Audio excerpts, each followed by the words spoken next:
We started coming to New Life as a family probably about 18 months after the church was founded over on National Street in Corona. And my sister-in-law, Bonnie, Laurel's sister, told us about the church, told us about Pete, and there was great worship. So we went, and we immediately fell in love. When we were both 26 years old and parenting a 3-year-old and a newborn, we went to a meeting where Teen Challenge was ministering. And at the end of the meeting, when they were having people come forward for prayer, one of the Teen Challenge choir members pointed Andrew out in the middle of the congregation and asked him to come forward. And he ended up praying over him and prophesying and telling him at that time, at that time when he was just 26 years old, that God was preparing him for a great place of responsibility in the church, and that he should prepare his heart to be ready to respond yes when the time came. In 1993, as the church was expanding and growing, in 1993, Pete approached several people because he needed an advisory board, and he asked me to be part of that board. Interestingly enough, that morphed into the first elder board. Andrew is a person who's able to support me for years as the lead pastor, and I felt he totally had my back. At the same time, he can sit me down and say some hard things that were painful to hear, but I knew they were coming from a heart that loved me. That's a rare person to find. When I think about Andrew's leadership, I think about a skyscraper in Manhattan, and what you don't see about that skyscraper are the foundation beneath it, the pillars, the foundations beneath it that are actually holding up that building.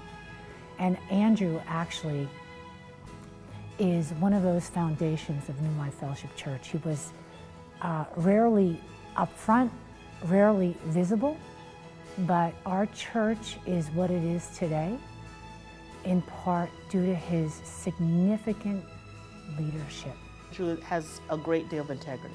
So anything he believes in doing things the right way. Whatever it is that the Lord's asked us to do, he's going to put that before expediency. So it doesn't matter if something's least cost effective, if it's going to quote unquote benefit us financially. If it doesn't have integrity and if it violates something in Scripture, he's not going to do it. My father really showed what it was like to be a volunteer and have a great work ethic. He's shown that volunteer work doesn't necessarily mean you just come and go as you please, but there's dedication and a commitment level to it. And he's really shown me what work ethic is through New Life Fellowship and his job as well. I think my dad, the one word that would describe him in my life is integrity. That's how he's lived, that's how he's walked his life. Being here at New Life, I've had the privilege of knowing just the men that he's also worked with here at the church over the years.